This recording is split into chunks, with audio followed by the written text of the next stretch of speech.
Okay, Mario, once again, Friday, November 21st, 2025. I already covered this in my previous video of this day. And in this video, what I'm going to cover is these speed controls. I mentioned that I have been repairing a lot of these old speed controllers that I had from back in the day. And mainly the MOSFETs is the things that go with these speed controllers. Interestingly, on this particular one,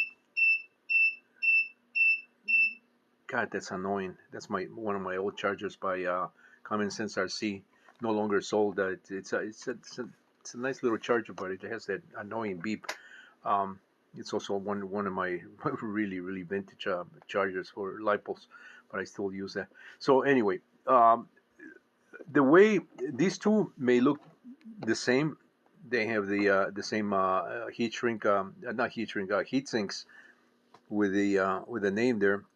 But this one here is a more modern version of this one right here. This one is an older version, and the only way you can tell is by opening the case and looking at some of the circuitry, the traces, and the type of MOSFETs that they use. On this one, they use all the same MOSFETs, N-channel MOSFETs. On this one, they use a combination of N and P channel MOSFETs. In addition, on this particular one, they use 12 amp MOSFETs. It's kind of silly to use for a 12 amp speed control, to use a 12 amp MOSFET, because you always want the MOSFET to have a little more room. So you want to go to the next size MOSFET. In this case, it would be a 15.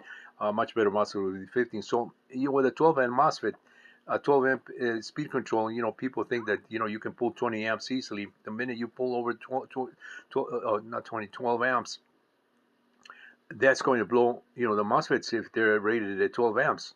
And so that's why we need a little more room in the specification of the MOSFET. So I replace God, that's annoying. I replace two of the MOSFETs here that were bad with basically the same thing.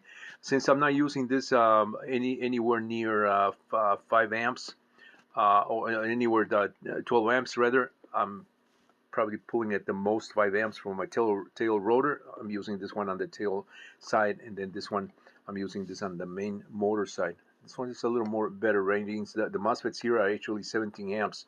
On this one here, I went online and double checked the specs on all these MOSFETs here. So 17 amps here. My main rotor does pull, this will pull anywhere from 5 to 10 amps.